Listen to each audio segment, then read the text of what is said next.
Hey everyone, welcome to the show. So, Donald Trump's war in Iran is growing more and more unpopular as it drags on, and it is totally tanking his approval rating in general. In fact, he just hit another new low in a recent, very large NBC poll, and other polls are showing Gen Z and Hispanic voters moving back towards the Democrats. Or I should say, Gen Z is moving back, Hispanic support may not be moving back, but they're definitely moving away from Trump. And especially in a very key swing state. So I'm going to get into all of these details.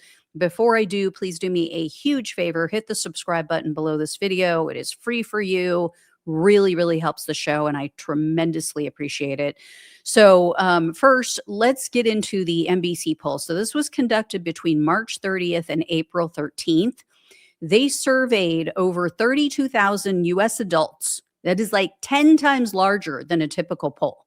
So here's some of what they found. Take a look. This is in a video format from NBC itself. Standing with the public here now, an approval rating in our poll here of just 37%. The last time this poll reported out a couple months ago, it was 39%. The big change from then to now, of course, is the launch of the war in Iran. Only a third of adults approve of Trump's handling of the war in Iran.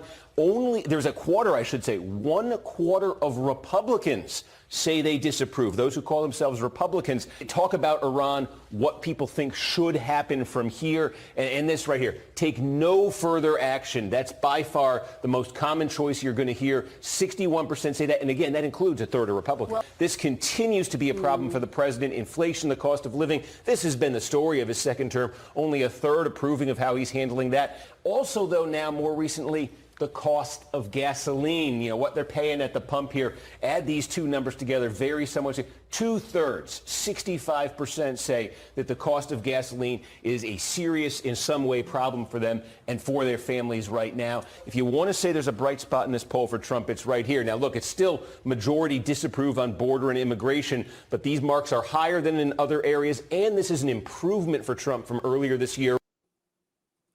So not doing good across the board. And it's important to point out, with that same pollster, in April of last year, 1 year ago, he had a 45% approval rating. So it has gone down from 45 to 37% in 1 year. He is crashing hard. And in this same NBC poll, 2/3 of respondents say that the U.S. is on the wrong track. Take a look. I mean, unbelievable. Well, it is believable. I shouldn't say that. It's 67% say we're on the wrong track. You can see if you look all the way over to the right, that's an increase on the wrong track of 7 points. And 7 points, down on the right track. I mean, and then look at this one. So the combined, if you look at this, a combined 81% of respondents say that their financial situation is either the same or worse as compared to 1 year ago. I mean, this is like what Republicans would be having nightmares about for the midterms. These are the kiss of death for the midterms for Trump and the Republicans. Trump voters falsely believed his BS. They believed that he was honestly going to bring down prices and that he really meant it. His so-called, what does he called it? The golden era. They bought that. They believe that BS. So for them now to say, oh my God, like it is the opposite. It's not even that we're just holding steady from when Biden was office. It's getting absolutely worse. Now, here's the caveat. Here's the wild card in all of this. Non-voters. So let me bring this up for you guys. So as you can see at the bottom, 41% of the people who took this poll did not even bother to vote in 2024. So, is Trump causing enough pain that it's going to get these people off the couch and get them out there to cast a ballot? in, in an off year election. I mean, in what is typically a lower turnout election. Like, we typically see bigger turnout, especially among people who don't usually vote in presidential elections. So we'll have to see, was it because of Kamala? Was it because of other factors? I mean, we don't know. In the meantime, we're continuing to see erosion in Trump's 2024 coalition. So the Democrats may not need all of these non-voters to come out. For example, Trump just went to Nevada. I'm sure you guys heard about that. He is trying to gin up support for his tax policies that are, supposedly supposed to help wage earners, supposedly help people who earn tips, help them to recoup a chunk of their income. Well, in Nevada, there's a lot of Hispanic people, right? There's, excuse me, there's a lot who work in Vegas. They earn a living in casinos and restaurants. That those two policies directly affect them. Well, even GOP insiders are saying this might be too little too late. Last Friday, Politico spoke with a GOP operative who said that Trump, his dwindling Hispanic support is just a toll on everyone. It's taking a toll on everyone. And it's because of the war. It's just, the war is not only about a broken promise of, you promised us no new wars. It's also because it's affecting the economy. So he said here, for the first time, it's not something that Trump has said, it's his own actions.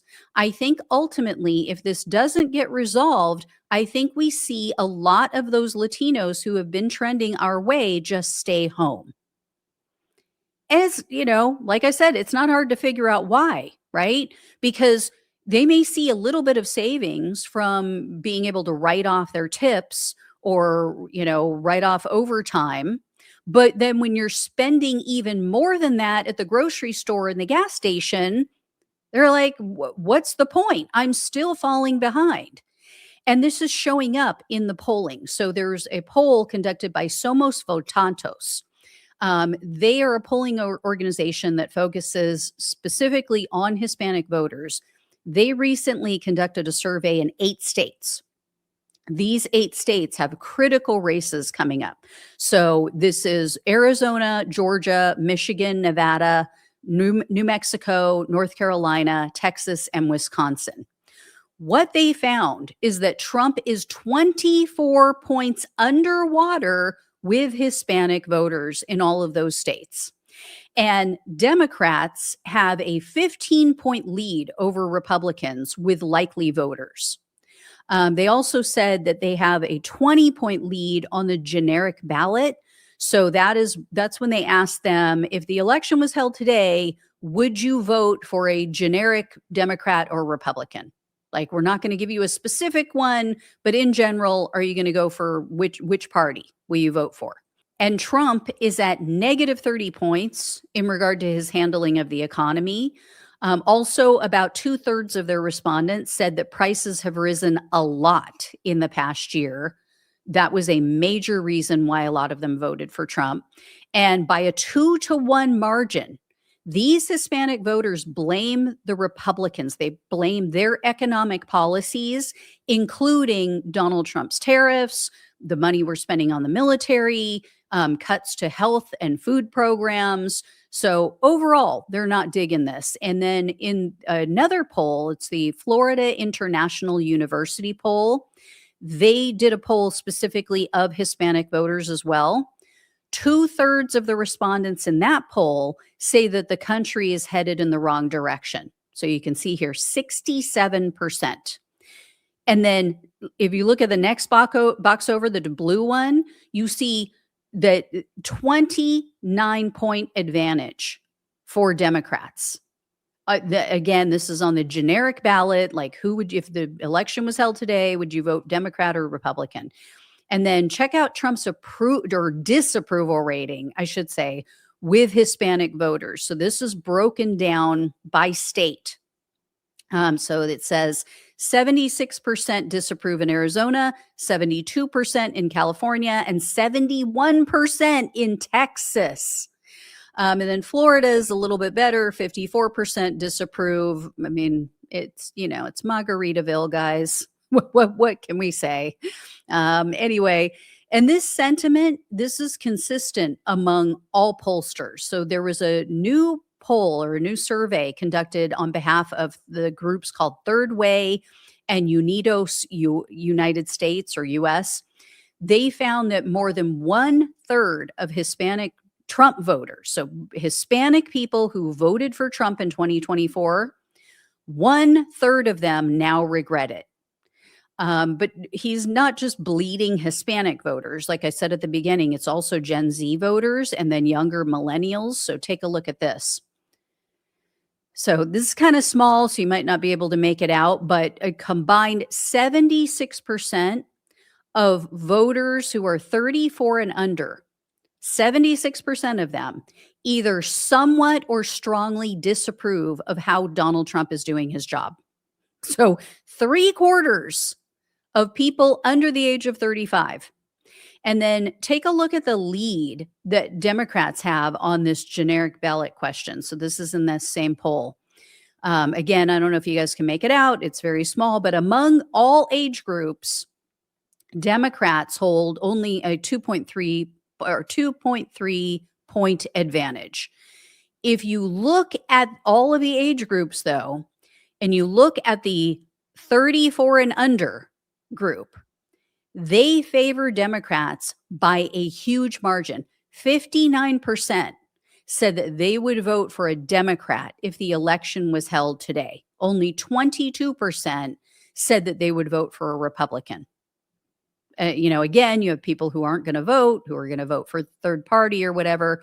And here's where Trump stands on his overall approval rating. When you look at all of the average, or you look at the average of all of the pollsters out there combined. So this is just incredible. This is Trump's average on 771 polls. Okay. Not a small sample size. Not where you want to be either, just 7 months out from an election. 40%, when you average out 771 polls, 40% approval rating, 56% disapprove. I mean, again, would not want to be Trump, would not want to be the Republicans right now. Anyway, guys, that is it for this segment. I'm sure I will have more polls for you either later this week or next week. But thank you all so much for watching and listening. Please like, please share, and subscribe. Please donate if you can. Love you all. Take care. Talk with you soon.